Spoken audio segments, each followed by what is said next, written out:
big deal.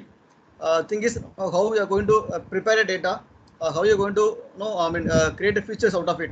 So that is that is a thing going to be a major challenge. So applying machine learning algorithm by using the libraries which is available in R and Python. It's not a big deal, right? So only 4 or 5 lines of code can do the all the steps. But so what you really want to know, is the two aspect, right? So one, if you want to be a, if you want to move your career towards research spot, then you should know the mathematics begin the ML algorithm. So how how what is the use of each parameter or heavy parameter? So what is the use of when you're going to tune the parameter? How the your accuracy will change, or how your the time is going to be taken to complete the algorithm will affect into that. So you have to know each and every parameters and mathematical uh, things happening begin the algorithm. So or if you want to know if you're going to move your career towards any part of this company, definitely you should be good in statistics. Then you should be required to learn the probability or derivation kind of stuffs. Or you want to know, you want to walk through, then you can simply use any libraries is available in SQL in Python or in R language. You can try to use those libraries and move against it. Fine. So yesterday we just simply covered a few but those are really required to move again for creating a data modeling. So today we will try to see how to load the data using pandas. Then we will try to apply any one of the classification problem. Maybe a SVM or KNN or random parser decision tree. So there are a number of the classification problems are there. So we will try to focus any one of the algorithm. Let me just open a Colab and I'll share the screen.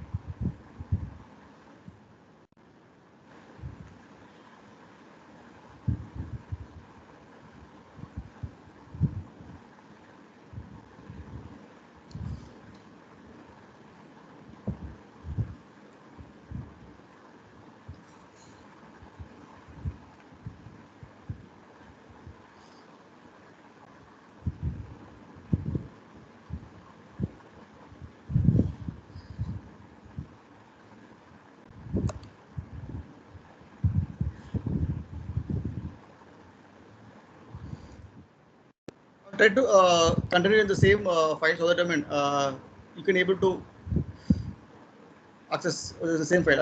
I don't want to share the ONO file across you. So you can use the same. You can access the same link to view the updates.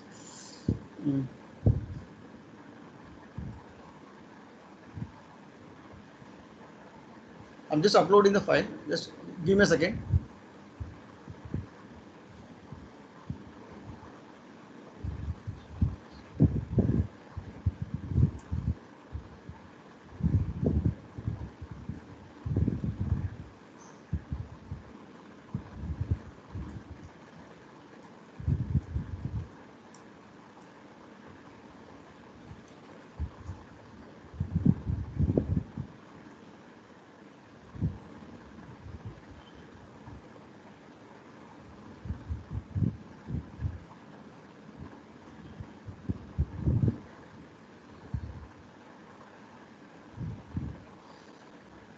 So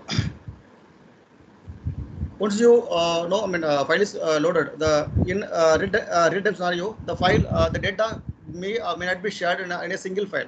So trainer test, all the features may be available in a single file, but in real-time scenario, say example, when you're going to do any agricultural analytics or other steps, so the file, the data may not be available in a single file. So first thing is you have to know, you have to collect the data from the different sources, or sometimes maybe different CSV file, or in some cases it may be different sources, maybe from databases, or some piece of information available in JSON. Some piece of information may be available in NoSQL database like MongoDB or Cassandra. So the first and foremost thing is you have to collect data and create the kind of data mod, or you have to be make sure that everything is available in a single data frame. So either you can use in pandas, either you can use concat or join. So join it, or you can concat it to make the combined data set. Will be just.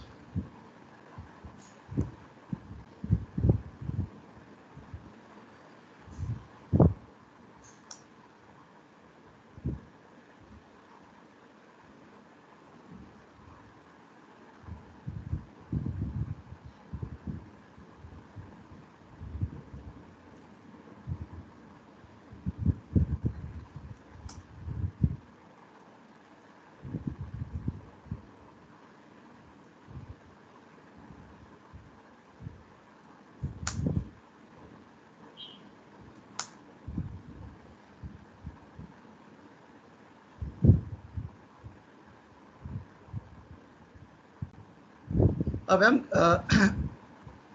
ma'am, can you give a permission to share the screen, madam? Yeah, I've already given you a permission. You are a presenter, Solai. Vinod, by the name of Vinod, I've given a presenter. No, I mean, still, I mean, only meeting organizer and the presenter can share. I mean, I'm not able to share the screen. It is. You are the name of Vinod, correct? Vinod, right? Let me check, ma'am. Today I don't know. Yeah, please, because I gave Vinod the permission. Yeah, Vinod. No, Vinod A, ma'am. Actually, you are given to some other. Somebody else then. Sorry, yeah, sorry. Yes, Vinod That's the A. reason. Okay, okay. Make an attendee. I'll get you back. That's the reason, maybe.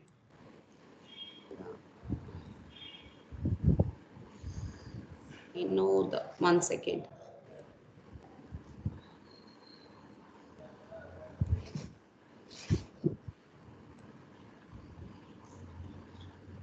Yeah, we know they right. Okay. I've given you a presenter permission. Fine. Sorry. Fine, fine. Yeah, I will do it.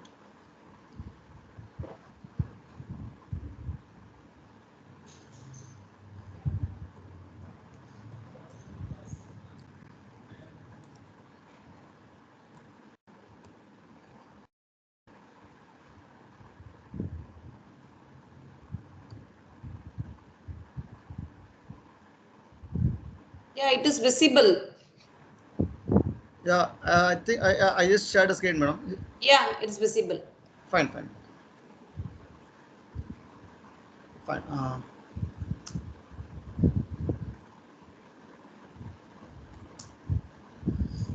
Let me share the file. Just hold on.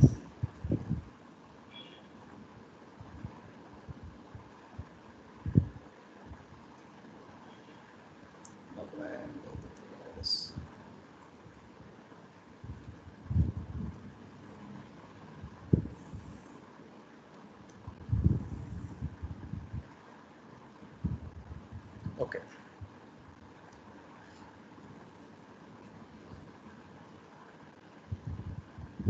Fine.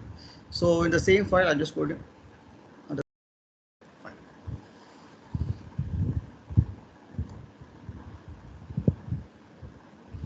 Yes. So this is a command to mount your drive. So I mean, this is the only way to upload. That there are few other approaches to how to upload a file into the Colab drive. So this is one of the approach.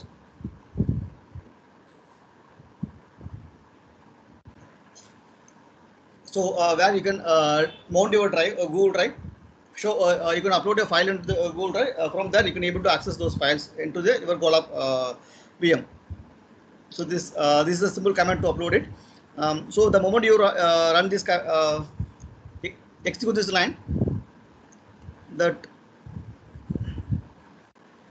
line. So you will try to ask the permission. So I mean, for that you are required to copy the some keys that you have to paste it. I just mounted it, so I don't ask again. So basically you have to log into your respective Gmail ID. Then the key will be generated. The key has to be passed over here. So once the key is passed, then I mean your drive is mounted over here. Right. So once the file is mounted, then you can able to read those files. So you can simply check the path by using the $pwd. So the the exclamation symbol can be used to run your Linux command in Jupyter notebook. So this is a way to run your Jupyter Linux command in Jupyter notebook. So I'm just checking in which path I'm in. Currently I'm in. So I'm in the content and drive. So this is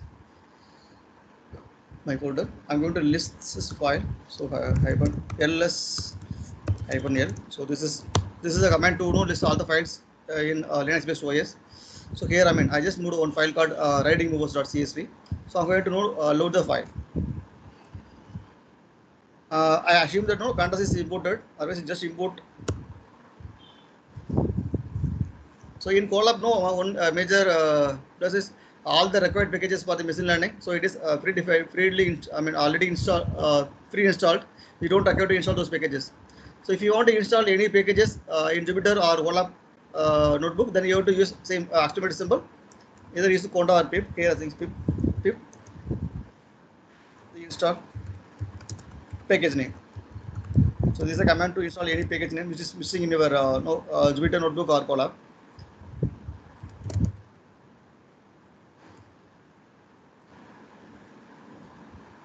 So here I'm going to load the file.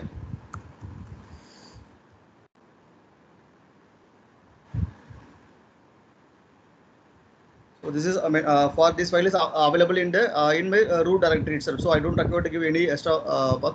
So I'm just copying the file name.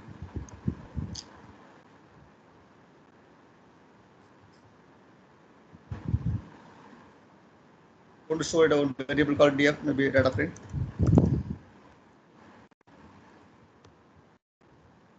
Check whether the file is loaded properly or not. Yes, of course. The file is loaded loaded with the proper column.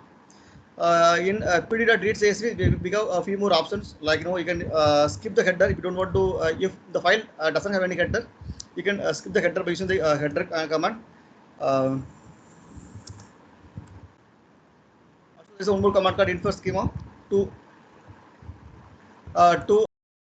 load the data with the proper types. So there are a few other options. You can use those options to move the data to your IDE, the Jupyter notebook. So once file is here, the moment the file is moved, I used to check whether it has a null value in it or not. df.info command used to display all the information, like how much total number of rows are there. So it is totally I have the 180 rows with 3 columns. Out of 3 columns, I have the 2 lot size is the integer and one is response is a string. So I don't have any null value in it, because if I have any null value, the respective number of rows only displayed. So 179 means there is a one null value in income column. So in my case, I don't have any null value over there. So it is cleansed somewhat. You can also use df for summary.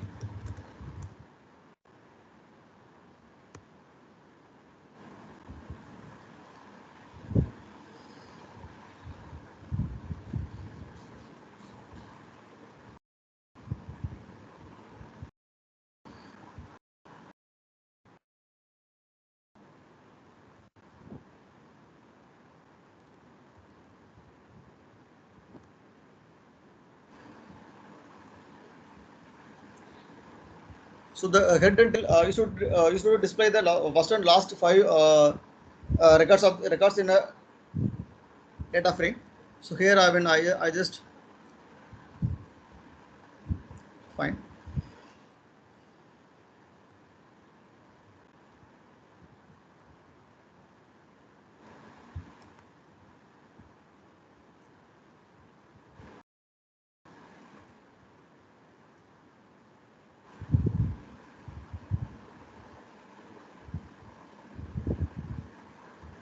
So here in this exercise, I'm going to classify the data. So here the data given data is I have the 3 columns: income and lot size. The response is bought, they have purchased or not.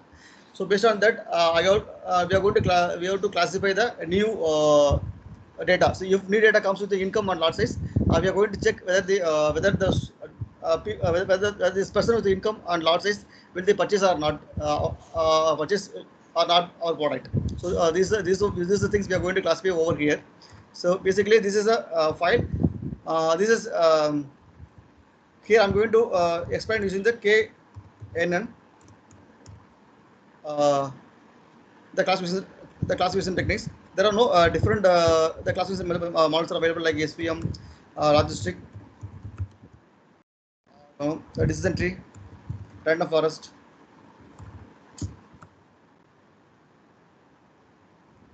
or naive Bayes, right? Again is used. These are the few models. So comes out of the classification techniques. So in this different algorithm, you can able to know again categorize this algorithm into the parametric and non-parametric machine learning algorithm. So KNN comes under the non-parametric ML model. The difference between the parametric and non-parametric means, so when you say the logistic regression, each row, each features will be mapped to the labels or a target variable. So here in the non-parametric, instead of mapping the each features to the target variable, so you will try to compare the so all other features, then make addition accordingly. Like if I know your friends, I can able to guess how your taste is, how is your behavior is. So it is no similar kind of approach. So the non-parametric mainly used for sampling, or when you're going for the decision based on the public opinion. So those kind of stuffs you can use a non-parametric approach to classify the data. Say example, so one of your friend is going to watch or going to vote for some party, then definitely you're also going to vote for the same party. So those kind of problem can be easily predicted by using the non-parametric model. Also, the KNN comes under non-parametric models. Since here, so we are going to know. They classify the farmers with this income and the plot size. Their land size. Land size is this much. Will they buy their product or not? So this is what the problem is. So that's why the KNN is one of most optimal for these kind of problems. Okay.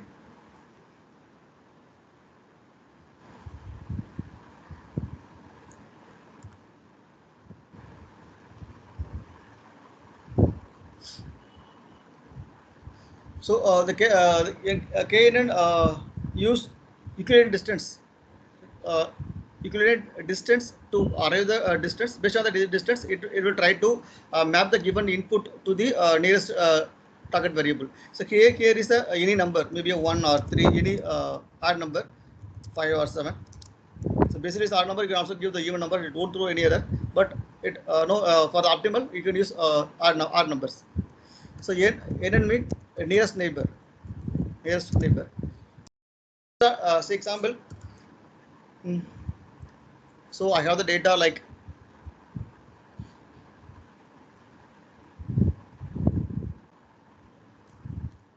there are 3 features are there in x1, x2, and x3. So 3 features. B, C is A, comma or A1, comma A2.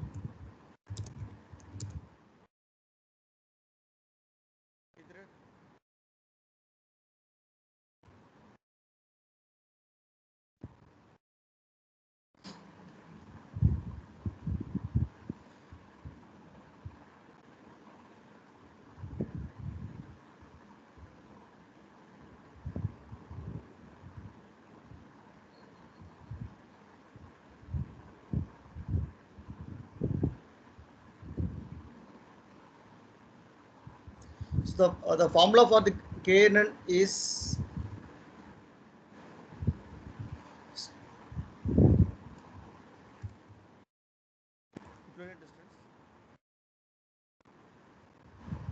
square root of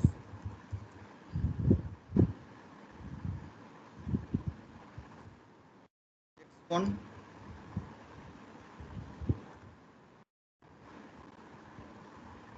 minus A1 plus and the whole power square root of power of.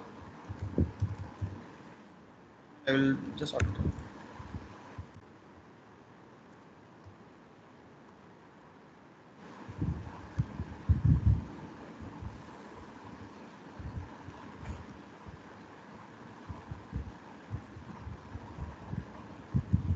square root of x1 minus a1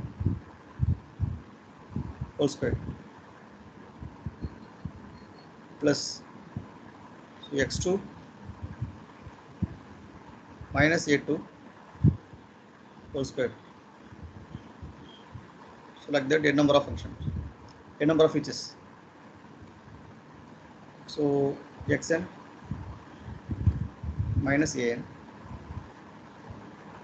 whole square. So this is the formula. So based on this formula only, we are going to arrive the distance of the each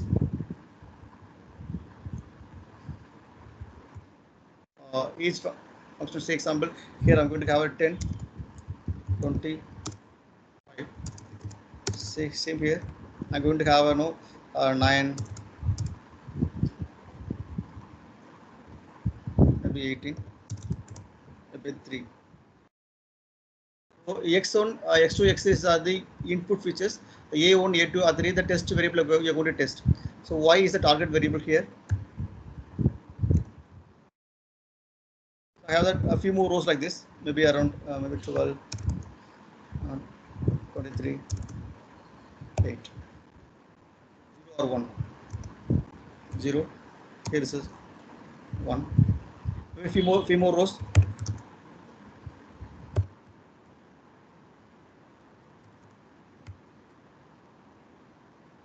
So for each row in the features, for each row in the feature will be computed against your test data. So your test data 9, 18, 3 will be applied to all the rows. First they will apply this, then find the distance. Distance for maybe asking the distance for this row 9, 18, 3 computed against the 10, 25. So maybe our distance is 10. So next again 9, 18, 3 will be computed against the second row 12, 23, 8, 1. Maybe distance is 12. Similarly, it will arrive the each input will be computed against all the rows and features. Maybe distance is 80. Similarly, that will be n number of distance. So here, if k is equal to 1, it means so which is the distance is very low. Those target can be taken. So in this case, it's 0. So 0 is the target. So with this slot, so they didn't buy our product. So 0 will be assigned to that as a classification.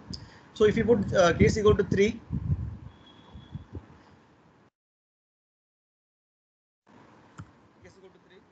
So minimum of 3 distance will be taken from out of this. Maybe assume that I got the few more distance.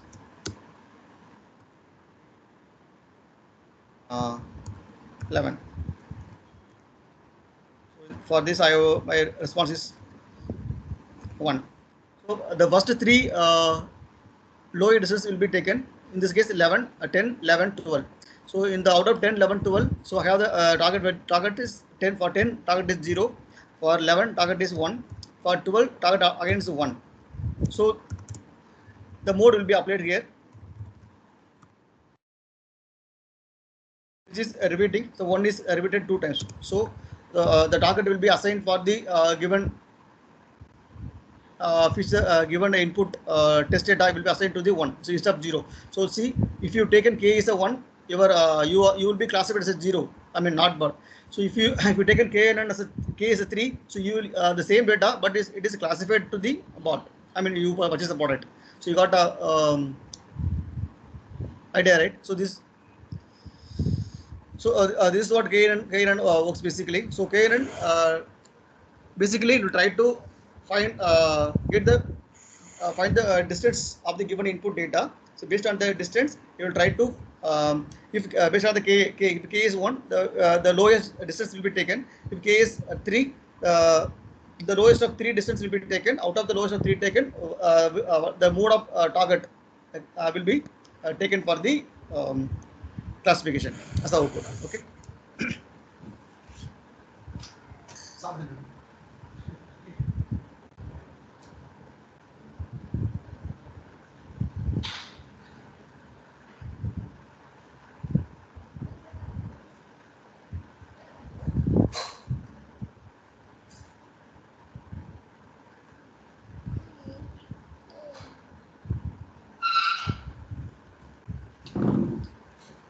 So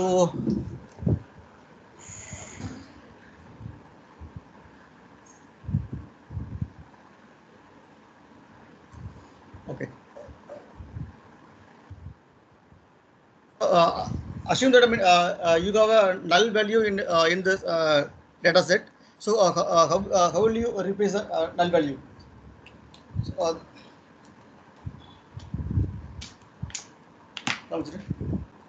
for the replacing null value is on the median is not mean is not only the absence. So based on your given input column the features, so you have to select appropriate method. Say example, if you have the column which has the factored information or the categorical information, either 0 1 or 0 1 2 3. So you instead of going with the median, so you have to try to replace by applying the mode.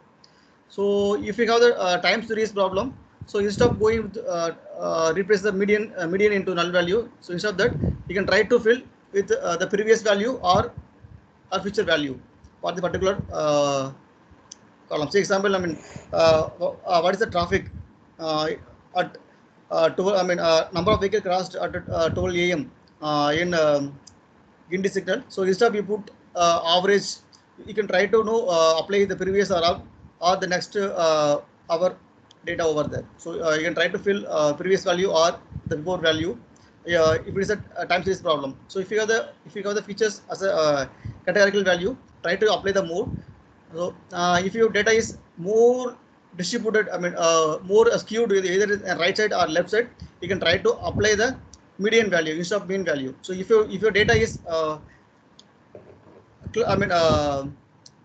normalized or it is mean removed, those kind of steps you can apply the mean value to replace the null value. So again, so it based on the what type of data you are handling and what is the nature of what's the behavior of the particular column. So based on the column, you have to replace the null value. So it's not always the mean is the only option to replace the null value. So you have to there are a number of options. You just look over the data and decide accordingly. So this is the one thing is right. Fine. So in our case, we have so in our case we don't have any null value. Now we are going to try to apply this data to our KNN algorithm. So in this case, if you see that response is the object variable. So we cannot use the object as it is to the any algorithm. So we have to convert those object into the numbers. So that's what we call as a encoder or embedding. So you can use either one-card encoding method to replace your string into the numbers. So in this case, we have only two different values, right? Let me check with this.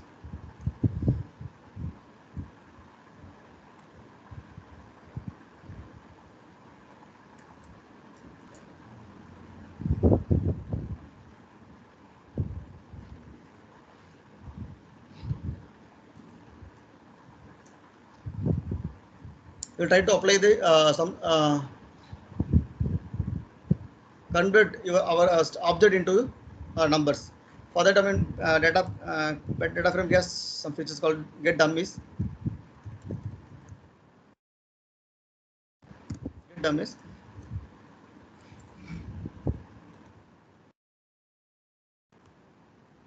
Basically, it will try to convert the response to 0 or okay. So here, earlier I have only 3 columns. Here I just based on the dummies, it created two more columns. This is simply get dummies simply to create a one-card encoding. That means that whenever there is a 1, whenever there is a response, it is a 1. Here, whenever there is a not response, 1. Okay. So if the value is present 1 or is 0, this is what one card encoding means. So apply the 1 or zeros. 1 means yes, the value is present. 0 means not. So in this case, wherever the response is there, it applied to the 1. Wherever when no response, 0. Similarly here, wherever no response, not bought, so it made as a 1. Wherever bought, it made as a 0. So instead of we have having the two columns, we can drop one more column here, right? Either we can drop a response bot or a response not bot. So so that I mean it is not a three targeted values. So I mean it is going to be a binary classification. So we don't require two columns over here. So we can drop one of the column. So here the dummies also has a more nice parameters called drop burst.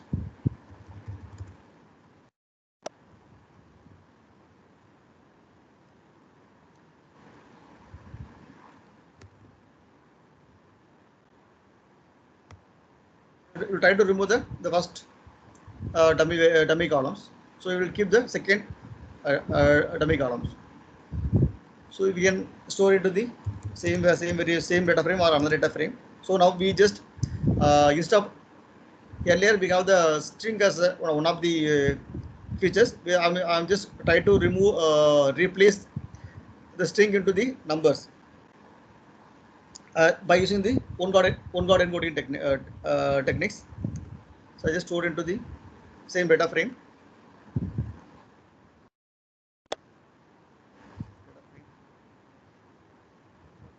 Now you can see that the call names changed to the response not bot. The value is 1 and 0 instead of bot or not bot. Fine. So next, in the machine learning model, first no, you have to train the data, isn't it? Train the data, then you have to test the data, then you have to give the new data. So this is what the thing is. So how will you train the data? So while you train the data, so you have to train yourself by using the question as well as the answer, isn't it? Here the question is the features, income. Here the income and lot size. It's going to be features. The answer is a label, response not but. Maybe 1 or 0. Is it? Response not but is the answer. So you have to feed these data, both features as well as the target to the training phase. In the test phase, you have to give only the features or questions, income.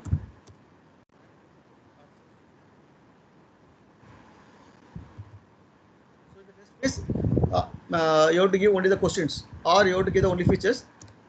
The model will give you the one output. That's called, no, you can make it as a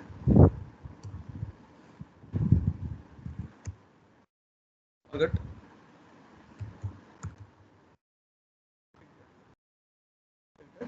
So already we know the output. Already we know that each and every rows in test how it is classified. Already we know the output. Then we are going to compare the model output to the actual output.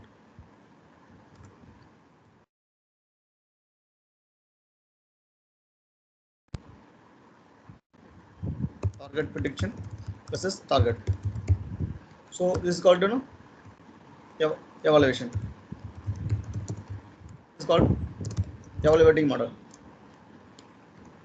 So while training, you have to give the both features as well as the target.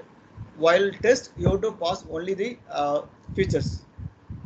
So based the model will give you some value. I mean, though you can store it those variables to the prediction. Just compare the predicted value against the actual value. So now you can able to evaluate how your model accurate is. Okay. So for evaluating the the classification problem, for the regression problem, we have the different technique, like no RMSE.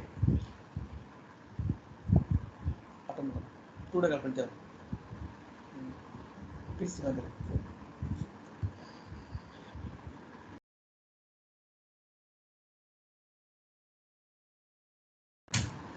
So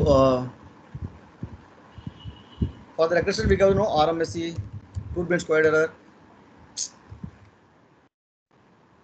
mean absolute error, a mean percentage error. So there are different techniques to evaluate the regression model. Similarly, so we have the different technique to evaluate the classification problem. Like the one is the confusion matrix.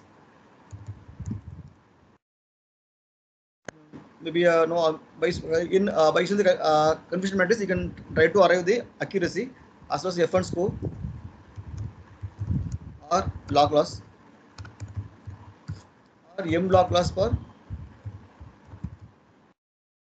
log loss for the binary classification. If you have only two target variable to classify, either yes or no or true or false or good or bad. So for that you can use log loss. If you have the more than one target variable to classify, I mean multi-class or a softmax. For example, I mean good, bad, average, or rating from 1 to 5. So for that you can use M log loss to evaluate your model. So these are the few techniques to evaluate your models.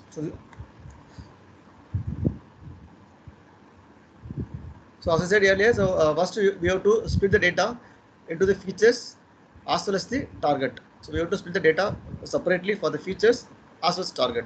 The very first point. So here I'm going to know split data frame. This is a function called ILOcation. You can use ILOC or LOC. So ILOC means index location. ILOC of. So let's see, we have seen yesterday the colon. So number of rows you want. So here you can mention the number of rows. Here I mean I didn't mention anything. So I want all the rows. All the rows, comma. What are the columns I want? So I want first two columns, right? So first two columns. 1, 2. So I want 0, 1. 0, 1 column for 0 and 1. That means 2. I want 0 and 1 column for features. So all the rows of first two columns. Yes. I'm going to show it a variable called x are features. Okay. Then dot ILOC. All the rows of the last column. Last columns here you can simply use -1 or you can use 2. So by using this ILOcation, so I just segregated my features as well as the target into two different variable x and y. Okay. Now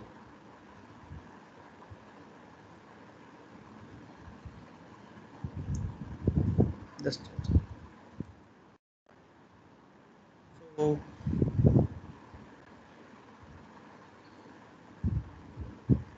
you can check. I mean, how many response, how many target variable has in each data frame. Maybe each section I will let me check. PD dot cross.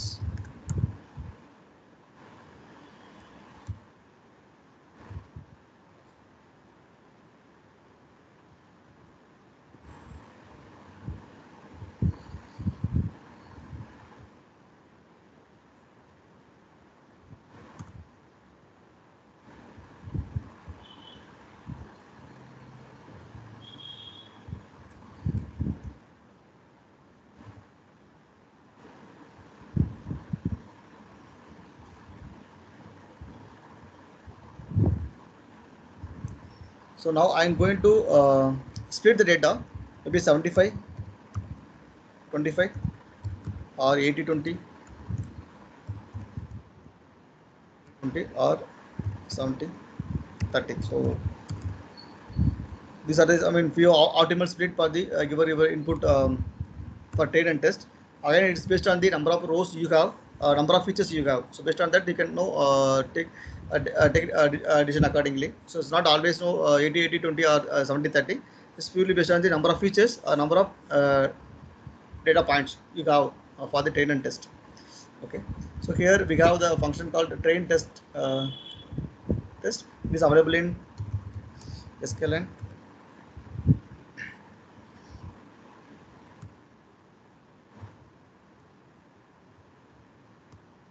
From sklearn model section, just import train test split. Okay. Train test split. Train test split.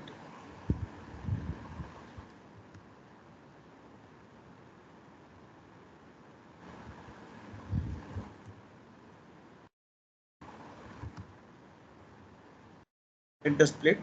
So you have to pass both your features as well as your target. What is the size of your test data? Test size. I'm going to give maybe 0.25. That 25% of the row will go for the test. 75% data will go for the train. So that's what it means. So here I have to assign this to 4 different variable. X train, X test, Y train, Y test. So in X 70% of row will go to the X train, 20% of row will go for the X test. Similarly, from Y, 75% of row will go for Y train, and 25% will go for the Y test. So let's run and check.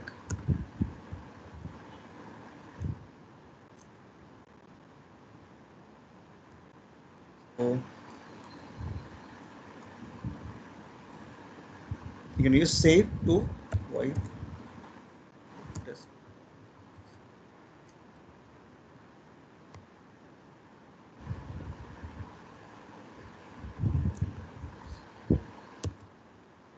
Similarly, I am going to check with the X train dot save.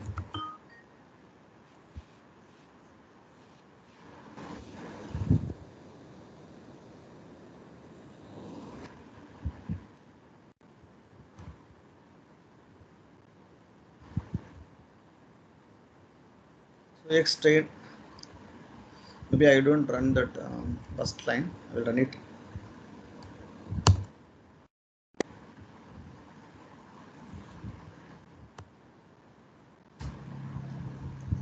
Abram. So I got 45 rows for my test and 135 rows with the 2 columns for the train. So we split it correctly, right? So both for train data we have the income and lot. So income and 2 columns, income and lot. 135 rows will be moved to the extend variable, and similarly we have the only one column. This called after comma. There's no value in it. It means a single column with the 45 rows will be assigned to the Y test. Fine. So now we are going to apply this data to the our KNN. So similarly from the scale line, so there is neighbors. You can import KNN.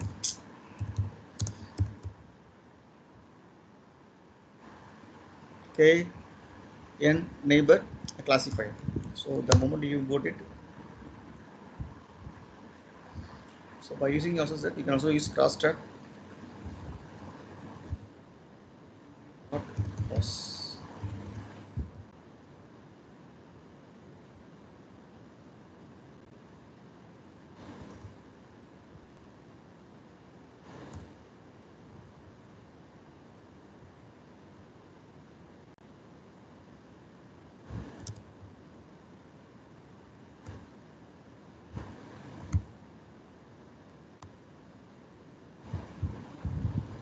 So by using the crosstab, you can check how many number of bot and not bot there for the train and test. So here for the train, I'm going to check for the train.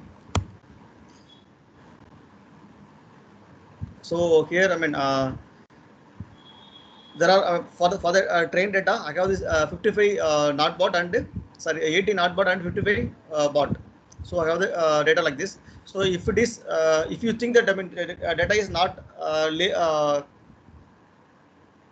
separated properly, then you have to use one more property here called satisfy. So that you will try to get the value accordingly. So if you want to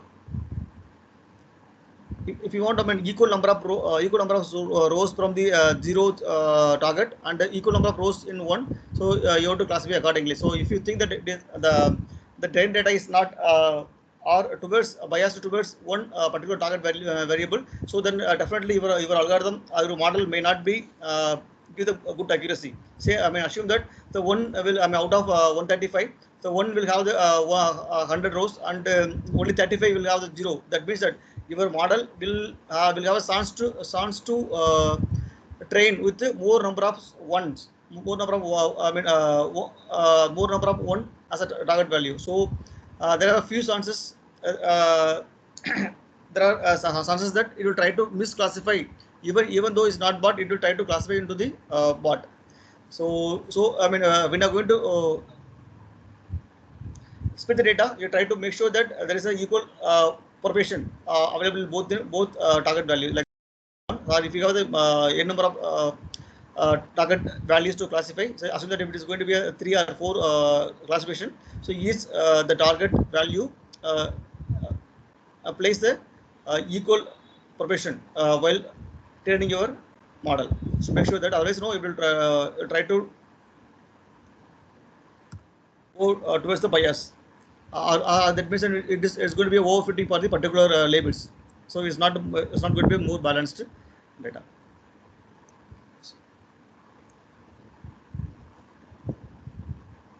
Then now we can try to apply then try to apply your data to the KNN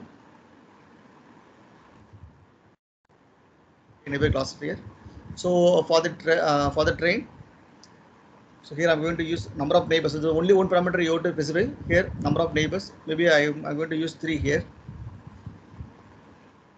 It means that based on the 3 nearest neighbors, it will try to classify your data. So example, I'm going to KNN 3. Next, KN train. This is the only one variable, I mean, one parameter you have to pass. So number of keys. For the train, as I said earlier, you have to pass both features as well as the target value. So if you keep features available in X train, so target available in Y train. So KNN fit.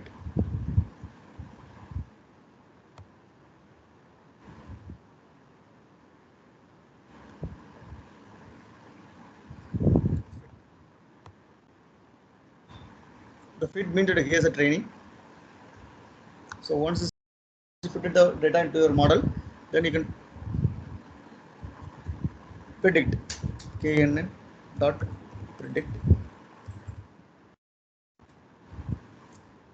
For the prediction, you have to apply only the features. You don't require to pass the target value. So here I have the X is having the only test data. So I'm not going to pass the my target for that. So here, and the output will be stored into the Y prediction.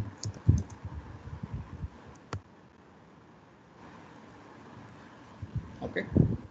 So I'm going to compare my Y prediction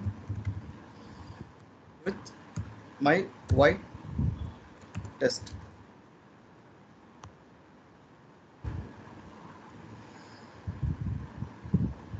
So let me use zip. Yesterday we have seen, right, how to manage zip.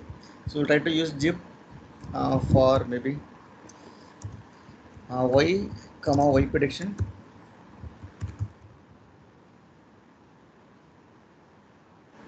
Zip Y test comma Y prediction. So to be the validation list, you have to use list of zip and just to print my input actual is Y, actually is Y. I put Y underscore P. That's a bit confused. As well as y, predicted is y1, isn't it? So actual y and predicted y1. See here. So almost not. By seeing this, I mean we can able to say that almost maybe 70% of 70 to 80% of, okay, so almost same, right? No, right. So we'll try to know. I will apply some if condition over here. So we'll check how many number of misclassifications happened. So if y equal to y1 or not equal to, simply you can use. I'm going to pass this yes. I'm going to print.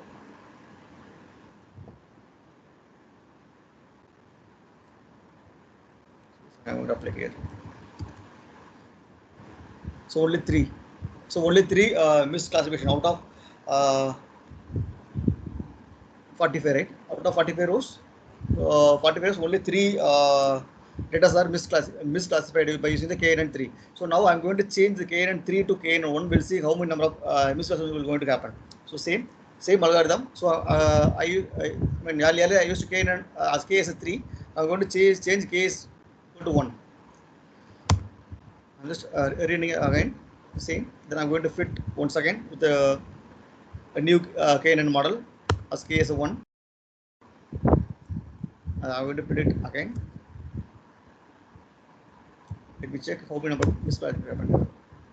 So here, see, the misclassification increased, right? 1, 2, 3, 4, 5, 6. So earlier it was 3, now it is 6. So out of 40, 45 is 6. That means that around 12% of loss. That means that we are getting 80 to 88% of accuracy, while K is 1. But we are getting around 92 or 93% when K is 3. So here, I mean, in this case, my data size is very small. I cannot be able to say that whether it's K1 is 1 are best or 3 are best or 5 are best. So if you have the keys number of tests, train and test to evaluate, then try to apply the different case, then make your model accordingly. There is a nice function available in Python. That's called grid sets view. Grid sets where you can pass the different hyperparameter for the any model. So the grid sets is can be used for the any machine learning algorithm. So you can try to pass the different the parameter to the grid sets functions. You will try to execute and will tell you the best parameter for the particular model with your given input data. Say example, assume that you are going to apply the learning rate of learning rate. Maybe you're a little confused. I can use the value for my learning rate 0.01 or 0.001 or 0.3. So if you have the doubt, you can try to pass those parameter into the grid sets functions along with your input data and the list of your learning rate 0.1, 0.01 or 0.03. So the model will try to execute the grid sets will try to execute the different learning rate. Then will try to tell which is the best parameter for the function. So like that you can try to pass all your hyperparameter by using the grid sets function. So it will try to tell you that what are the best parameter for the model. So you can try to utilize those pictures. So only one drawback is when you have the huge data, then if you try to apply that different or many number of combination, then it will take a longer time. So make sure that that's it. So this is only one drawback. So if you have the good GPU in your system or more than 16 GB RAM, or then it's not an issue. Or if you have the only 4 GB RAM with the huge data, if you try to pass a number of combination in grid sets CV, it will take much more time to compute the results. Fine. So let me check with what will happen when I apply K is equal to 5. Since we have only 135 records, so we cannot be able to conclude properly. but this is the way.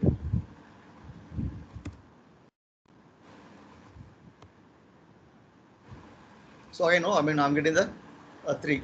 I don't know whether it's the same value or not.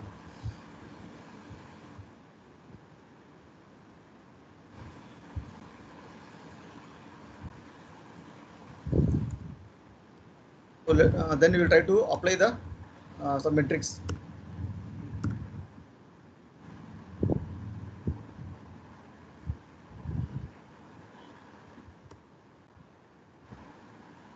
Same, right?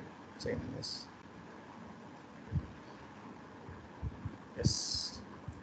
For both, I mean, Kn and 3 and Kn and 5, I'm getting the same results. I mean, is 0, 1 and 1, 0, 0. So not, I mean, not.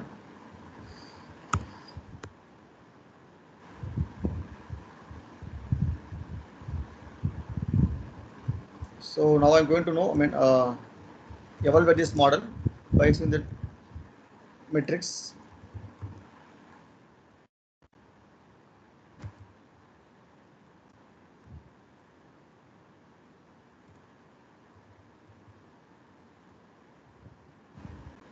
There are many functions like accuracy score,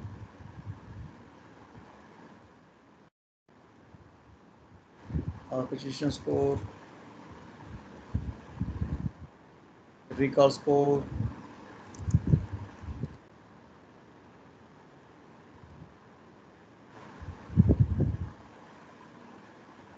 log loss. So log loss, I don't know log loss. So I just imported, I mean, all the metrics which is required, I mean, which is majorly used for the classification problem. We'll try to apply those.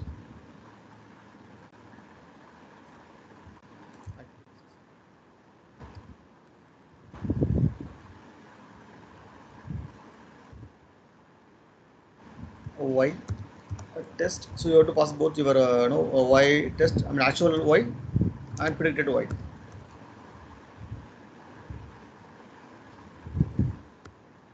My accuracy is around 90. To other 92 is 93.3. So you can use rounded by using np.round.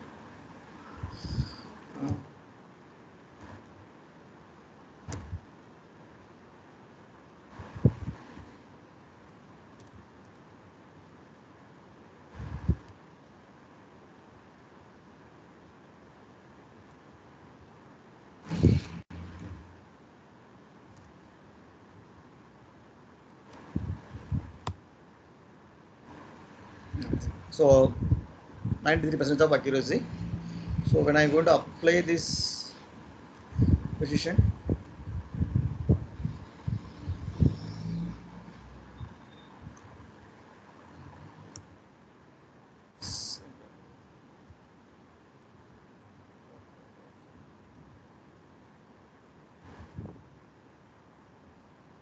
so next to the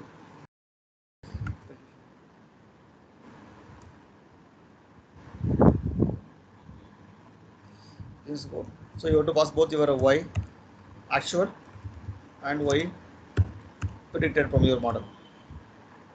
So similarly, you just apply with all the function, recall or log plus. So you get us. So I mean, I'm getting almost 100%.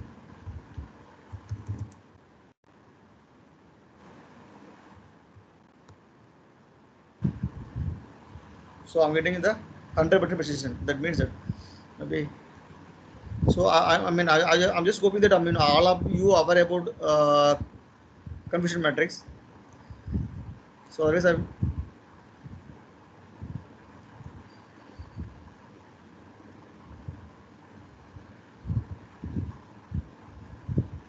Okay.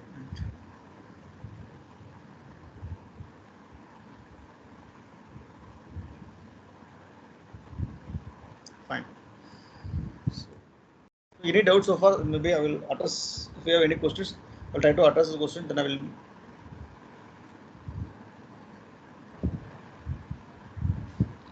Participant, do you have any doubts? Any clarification you require?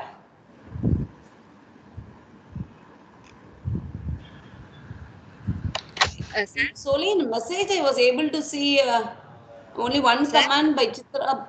Yeah, Sorry, somebody is sorry, ma'am. asking. Okay. Sorry, ma'am. Yep, sir, somebody is asking. this is a two-class classifier, right, sir? Sorry, ma'am. I'm not able to hear you properly. Hello. Sir, this is two-class classifier, right, sir? Exactly, exactly, ma'am. Yes, ma'am. Sir, can we solve multi-class classifier or that kind of problem? Of course, yes, ma'am. I mean, similar approach. Say example. I mean, if you're going to the model can be used for the multi-class classification. So only thing is you require a different target here. Say, I mean, let The me same check for the. because the different target Can I data. follow the same procedure? It's the same procedure, madam. We don't occur to do anything. Say in this case, no. I mean, I just so if you give the 0, 1, 2, 3 number response, the target variable as a number, you don't occur to do anything. Otherwise, if you have the no, say example, maybe good, average or bad. If you have the a string like that, so you have to manually convert into the zero for good Numerical or value. for bad. Yes, yeah. You have to encode according. You have to know encode your data accordingly. Then you have to pass the data. So then I mean after that you just convert back to the original text. So that is the only things you have to do. So unless otherwise, if you are going to use logistic regression for the classification, so that is majorly support for the two class. I mean binary classification. Other than that, like all the classification algorithm can support both for the binary as well as the multi-class. So you don't require to do anything extra. So the same the model can be applied for the binary or multi-class. Okay, sir. Thank you, sir. Thank you, sir.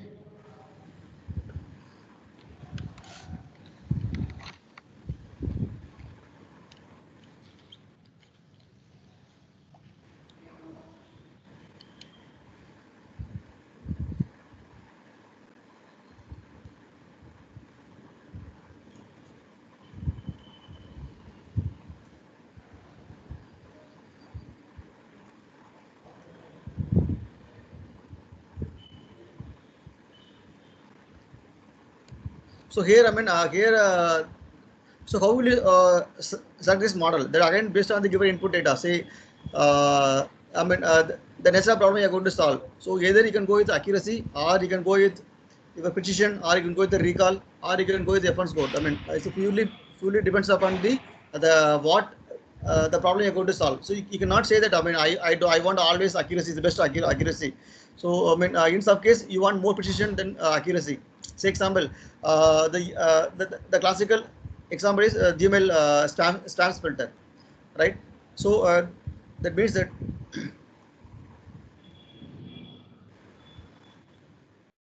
their problem also, right? So they classify the mail whether it's a spam or not, isn't it? Yes or no? So this only. So I mean, they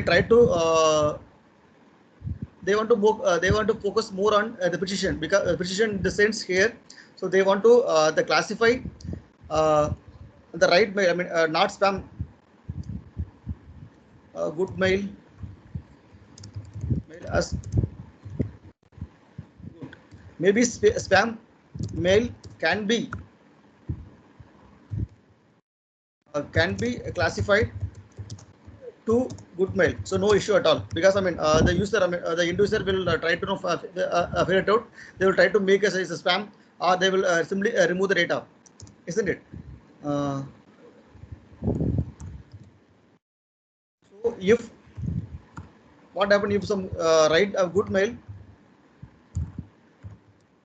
goes to spam since we are since we are believing we are just we are just believing Google. We don't mostly we won't check the spam folder, right? We try to check the only inbox. The most of the time we won't go and check the spam folder because I mean we have the much more confidence that Google will not move the good mail into spam. In some cases spam can be classified as a good mail, but the good mail should not go to the spam. So that's what their aim. So here they are focusing on the more on precision. The right mail always the classifies the right. So that's what they want actually. The right always classifies right. So maybe the wrong maybe classifies the right. That doesn't matter. So what I'm trying to say, I mean, making a point here is So I mean again that based on the given problem you're going to the what problem you're going to solve. So you do I mean you don't want always accuracy. Accuracy in the sense I mean how many number of right mail is classified as a right, how many number of wrong mail is spam mail is classified as spam, then total. So based on that only we are going to arrive the I mean so there in accuracy there we will not going to see the I mean how the wrong is classified as right and right is classified as wrong. So we are not going to check those aspects. How the right is right, the wrong is wrong. Then total. Based on that we are going to arrive the accuracy. So here I mean but precision means how many number of right mail is classified as a right. That is a precision. If it is a less then the precision value also going to be less. So so based on your nature of the problem which you are going to solve, so you have to select the right matrix to evaluate your model. Sorry. So don't you don't require to always go with I mean accuracy.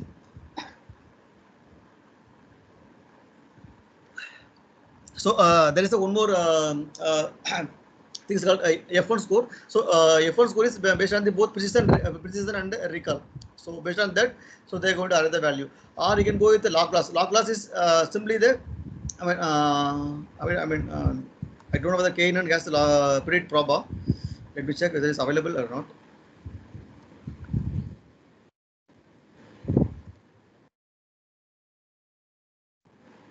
Yeah, predict proba. Let me check whether it's predicting properly or not.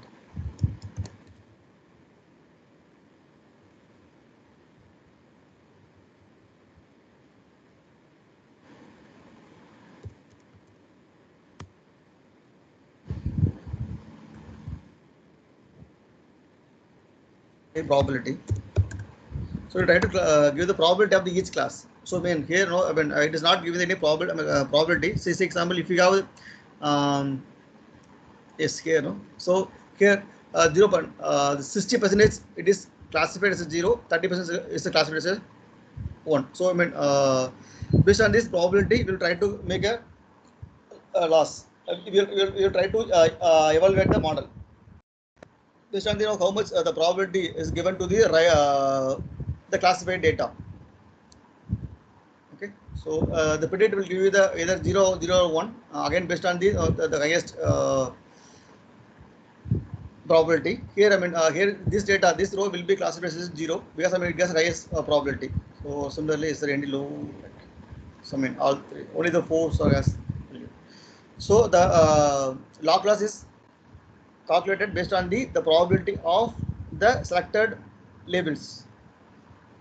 Okay, so you can I mean based on your interest, based on your the problem, you can select which matrix is right for right, then choose accordingly. So you don't always go with accuracy for the classification problem, not for the recursion, for the classification problem.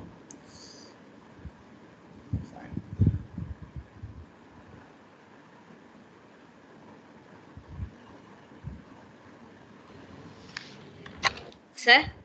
Yeah, yes, ma'am. Sir, how can I check my new data? How can I predict my new data? Fine. This model.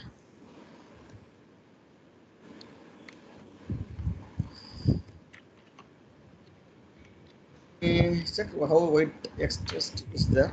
Then pass it accordingly. That's it. X test is going to be yes.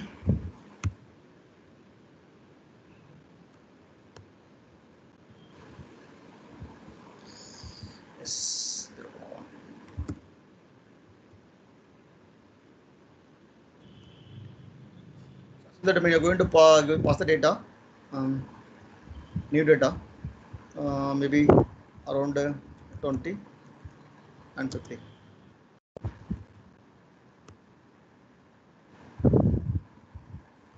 So it's classified as a 1. So in this case, you have to pass the two data to test, right? Two features to test. One is for the income and second is the lot size. So here, I mean, so you have to pass in the two-dimensional array. So I mean, I just make a better two-dimensional array stuffs. If you have the n number of rows, I mean, this is the only assume that is going to be only one row. So if you have the n number of rows, either I mean, You can pass like this. Maybe it's the next rows. 50 is income and log size is 100. So you can pass like that. Otherwise, if you have the test data which is available in another file, similarly, it's the same way you have to load the file by using the period read CSV. Then you have to pass those data. That's it. So here, I mean, this is about to test only the sample. If you have the data, you can read it from the period read CSV. Sorry, read CSV. Test. Test one. Test. Then you can pass the scan and moderate. Scan and dot predict of that test one. So if you have, I mean, if you want to store this model in somewhere, you can use pickle. There's a package called pickle in Python. You can store, you can store this model somewhere by using pickle. Then after that, you can load the model by using the pickle. Even you don't require to train each and every time. So I mean, today, I mean, say example, if you're going to do, I mean, a test is numbers is not a problem. When you're going to do for NLP problem or image problem, image analytics, each and every train will take much more time. So you don't require to train and each and every time, right? So for that, your trained model stored into some physical places or your in your disk by using the pickle. There's a package is available in Python. You can use you can store this model. And then next time you don't require to train again. You can simply load the pickle. The pickle is having the your model. Your trained model is available in pickle. You can load the model by using pickle. Then you can pass the your test data. You can test it. So you don't require to run through the from the scratch. So, Thank you, sir. okay.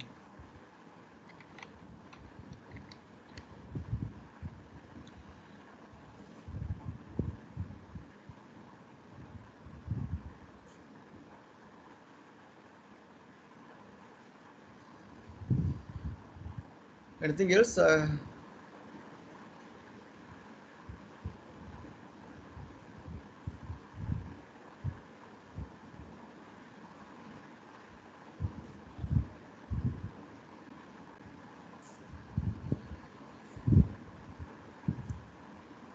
Radha ma'am, can I continue with the clustering or shall I? You can. How long it will take, Solay, to complete clustering? Maybe if we want to focus only that Python packages, it won't take more than 20 minutes. I mean, I will speak much more fast. If it is okay, then I will interact with the participant too. Participant, like I just want you people to give me a feedback. Actually, the next session starts by 2:30. Will you be all right if Solay continue the session for other 10 to 15 minutes? You'll be able to give you the clustering part, at least a few portion of clustering part. Or else Yes, ma'am. yeah, please. Solay, I think you can proceed, Solay. They are okay with it. oh, yeah, okay, ma'am. Okay. Is it okay for you? Yeah, I don't have an issue, ma'am, but I mean, it's up to them. Yeah, next If session, they read because to I listen, think then they are like, they want to learn, I think. So okay, thing ma'am. is that because the next session starts exactly at 2:30, like they may be able to 5 to 10 minutes, they will have a break in between. Okay. Okay, Just give me thank you, some time. sir. Okay, Yeah. okay, ma'am. No issue. Yeah, I will take. Yeah, please, sir. No issue. So if I'm going so fast, then let me know so that I will reduce my space. So I usually speak much more fast. If you're not able to understand, just try to stop and tell me where I am going fast.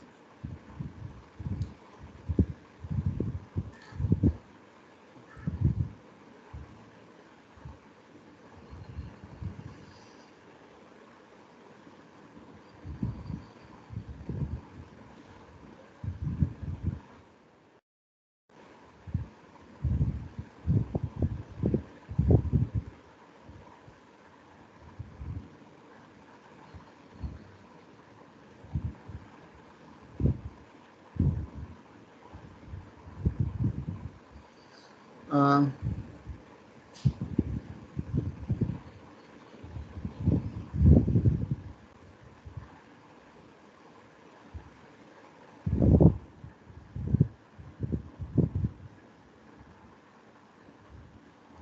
for Vinitha, right?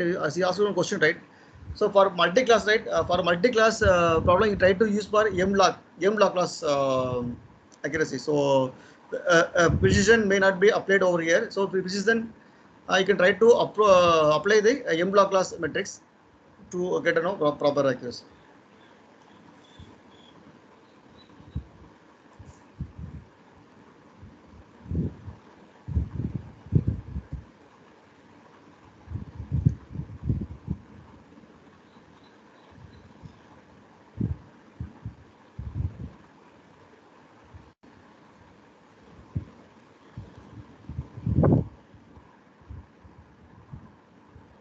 I'm just loading the data. Just give me some time. I'll just try to load the data to my drive.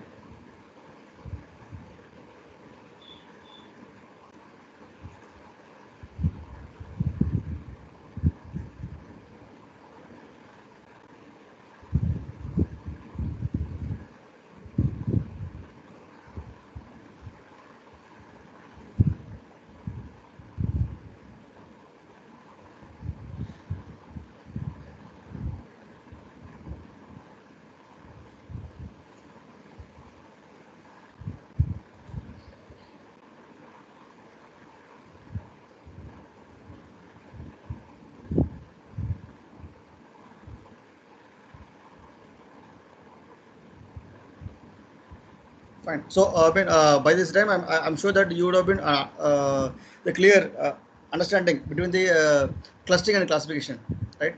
So, the clustering will comes under the unsupervised machine learning. So, the classification and regression will be comes under the supervised machine learning. The simple difference between the supervised and unsupervised is supervised. We know that what we are going to predict, what we are going to know. Classify. But in unsupervised, we don't know what we have to do. We actually don't know what I'm trying to predict, what I'm trying to classify. So in those kind of scenario, you can try to apply the clustering so that you can try to cluster the data accordingly. So the cluster can be also used to as an input to the other ML models. Maybe by once just say example, when I did some kind of a chatbot. So the questions are the clustered. Then only those the clustered question will be passed will be moved to the train data for the next setup model. So I use a naive base to classify. It was happened in 2014. So instead of I'm going to jungle the data, jungle all the question passing into the naive base. I just made a clustered the question based on the similar interests or similar tokens. So only those clustered, each cluster maybe one cluster one for support or no. It is for some product support chatbot. So if the question is related to the installation, you will go to the intra clusters. If the question is related to the any call center issue, then you will go to the other clusters. So I just made a cluster. Then each questions under the clusters will be passed with a proper target value to the naive Bayes algorithm. So naive Bayes will classify the model. So this is what I did earlier. So the clusters maybe used for the pipeline to the another ML model. So here I just moved the one more file here in mall customer. I'm just going to load the file. Similarly, the similar patient, you can pd.read CSV.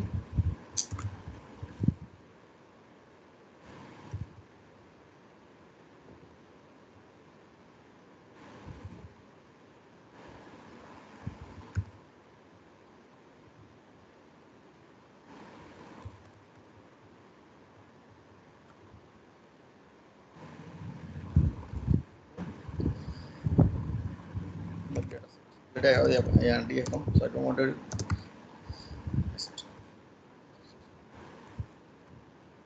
Dataset.info.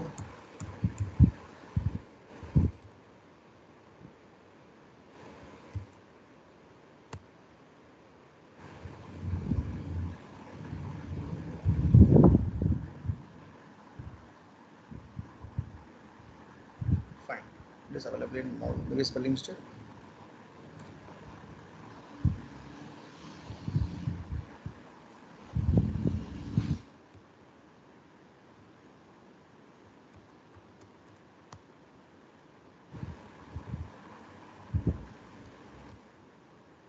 So C Yeah, is C is capital. capital, right? C is small, right? Yeah, this.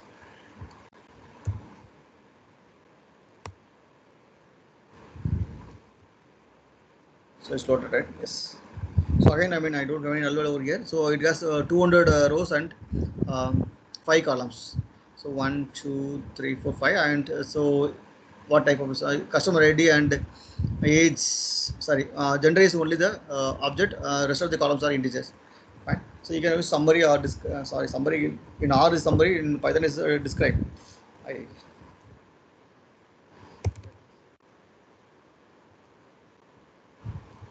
can just describe.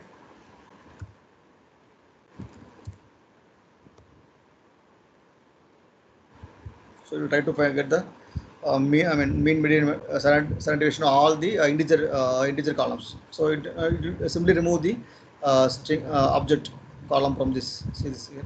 Out of 5 columns, I can get only the uh, summary of only 4 columns. One, two, three, 4 columns. So gender is removed from that result set because by default describe will take only the integer, float or double. Fine. So you can by using the describe, you can simply check how the data is distributed, whether it has a very skewness stuffs can be validated by using the describe command.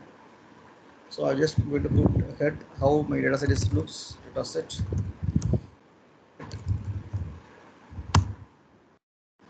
Yes. Okay. Customer ID, gender, age. Yeah. Okay. So you can also check, whether it has null value or not by using that simple command. Data set. What is null? You return true or false. So you just put sum over here. Only true value will be counted. We put sum. So is null will tell you the true or false, whether the particular column or in each cell, whether it has a null or not. If it is a null, it will return as a true. Sorry. So true, otherwise it's a false. So here again each cell in the data frame. Okay. So the moment I apply sum, try to find out the any true value, but without any true value, so it returns a 0 sum. Fine. So this is another way to check your null value. Fine.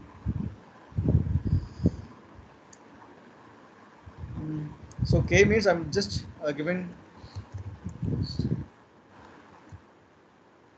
Assume that you have the data.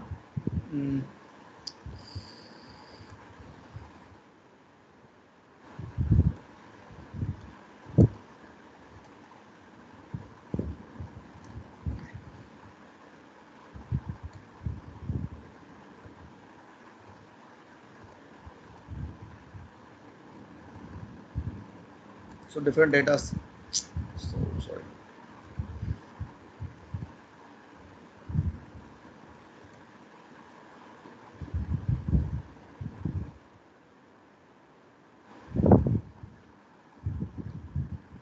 So different data.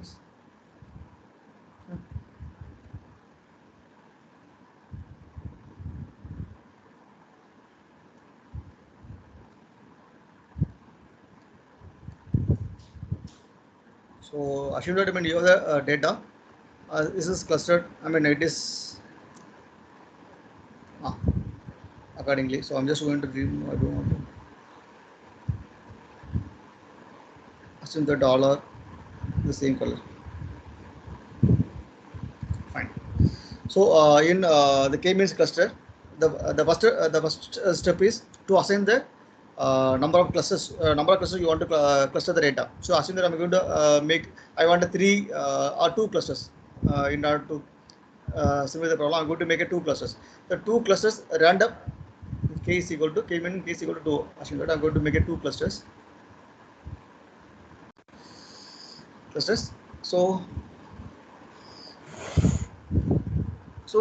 it randomly assign the 2 points.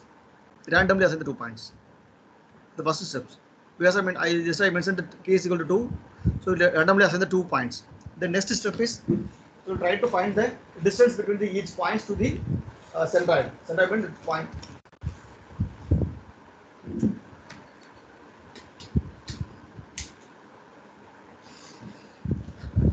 Sorry. Yes. The next step is try to find the distance between the each points. Let me go to the other color.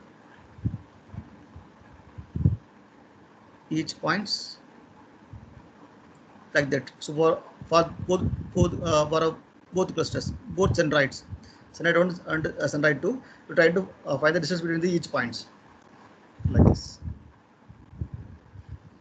Okay. Then which point is closer to the distance is which is closer to this centroid 1 and centroid 2. C1, C2. If the distance is closer, then this point will be moved to these clusters, and which are the points distance is very closer to this centroid, all those points will be moved to these clusters. This is the very first point. We assign the randomly 2 points, because since k is equal to 2, then find the distance of each points to the both centroids, both the cluster points. Then assign which are the points are closer to these centroid 1 to the one clusters, and which are the points are close to the another centroid 2 to the another clusters. So assume that these points also will come to these clusters. Maybe this point also from these clusters. Okay. Then find the average of all the points within these clusters, and as well as find the average of the points in these clusters. Based on the average, now say example, average points of these clusters. Average means the number of data points. There would be some of the other data points. There would be number of data points. Similarly here.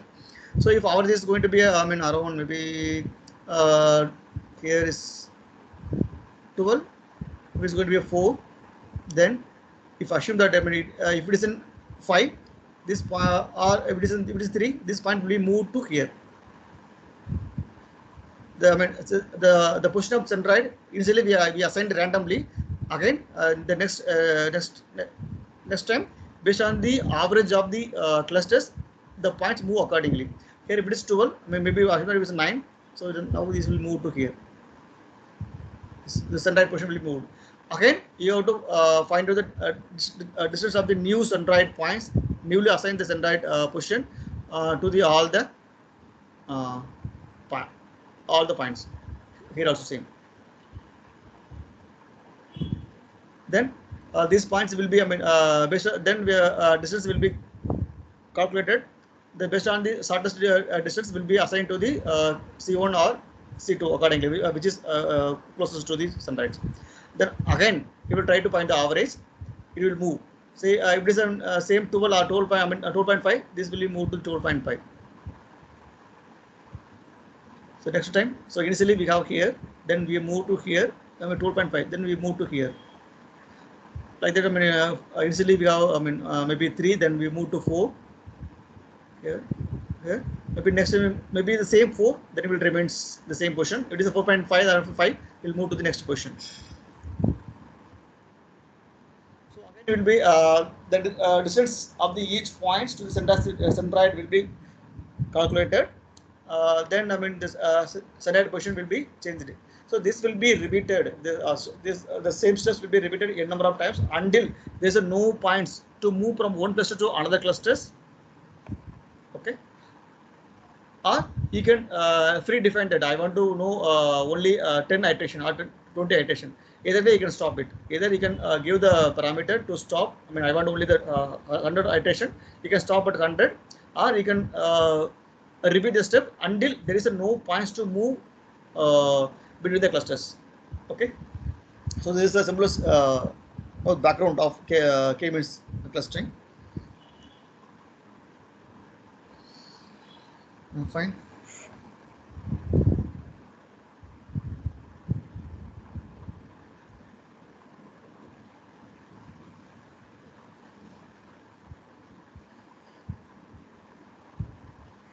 So as I said earlier, already we have imported the 10 split. Then we have here we have to split the data. Here I'm going to know make a clustering based on the your input data. 2, 3, 4. Right. Okay, I got the 4. Um, so based on the annual income and spending score, I'm going to cluster the customers. So how their habits or behavior to in spending. So I'm based on the income, annual income, and spending score. I'm going to cluster the customers. So this is what this is my idea over here. So here I'm going to make a X. Already I have a X, so small X is there. So I'm going to make a capital X here. Data set dot allocation all the rows of column 0, 1, 2, 3 and 4. So 3, 4. 3, if I put colon here, I will get only third index. So if I put 3, 4, I will both column 3 and 4. Okay. Either you can use range or you can use comma. If you want to specify. So, for example, if you want column GH or gender, income underscore, you have to use 1, 3, 4. Okay. So I'm going to use only 3, 4. I'm going to make a values. So values will written in terms of array. Okay. Let me check how the X is there. So data frame into arrays. Okay. I mean from data frame. If I didn't put dot values, it will return as a data frame. Let me show you that.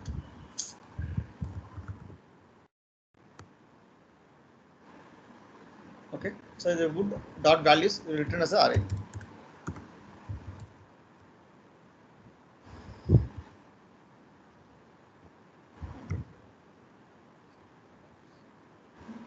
Fine.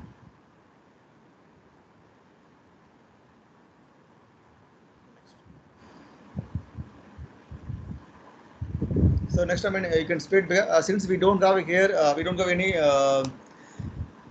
test data. So I mean, so we will try to split the data. We do. I mean, we don't have any target variable. So we are not going to separate the data into feature as well as the target. We are going to make only one data set. Then I'm going to split the data by using the train test split. Train. You can give any size. We are going to give test size. Size is equal to maybe 20, 0.2. I'm going to assign this to value. Both I have only two, right? So X train and X train and X test.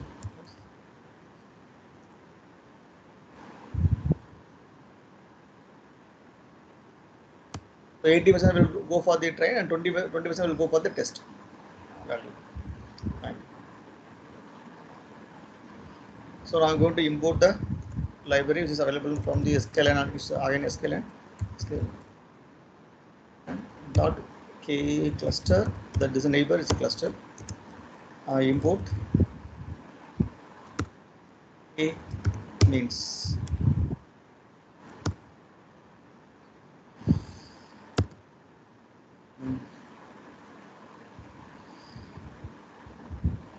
So I mean, maybe if time permits, I will tell you that how you can find the optimal number of clusters. So earlier I told randomly you can set the clusters. There is a function to find the optimal clusters. So maybe I will try to focus the model. If time permits, then I will also tell you that how you can select the right number of clusters for your given data set. Okay, there's a elbow method or no, there's a different Manhattan distance or elbow method. So, two different techniques to find the optimal number of clusters for your given data set. Maybe I'll go through it for 10 minutes. Okay, key means.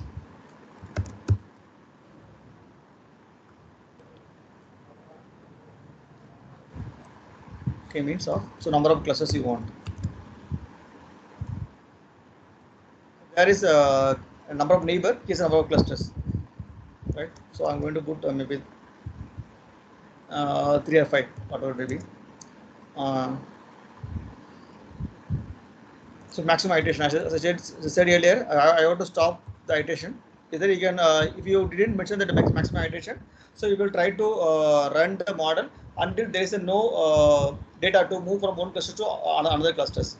So, or if you specify the number of maximum iteration here, maximum iteration is maybe around 9 or 10. So the iteration will be, the loop will be continue till 9 times. After that, it will, even though there is a data points to move from one cluster to another clusters, you will stop the steps. Then you will complete the model. Okay. Either you can use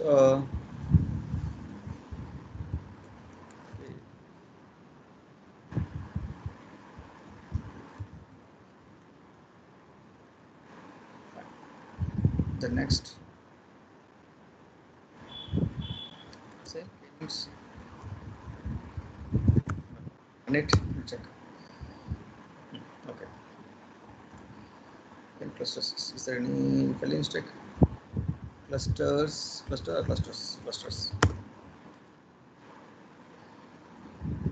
Okay. Fine. K means model.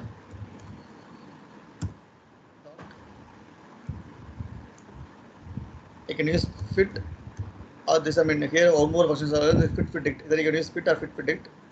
I'm going to use fit for x.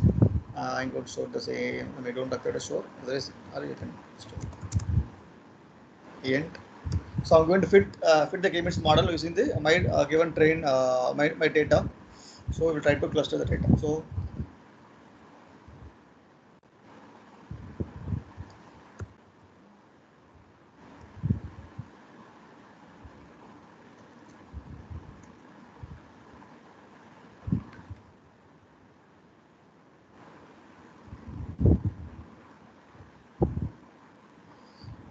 operation is equal to, so k means model dot predict the values should be.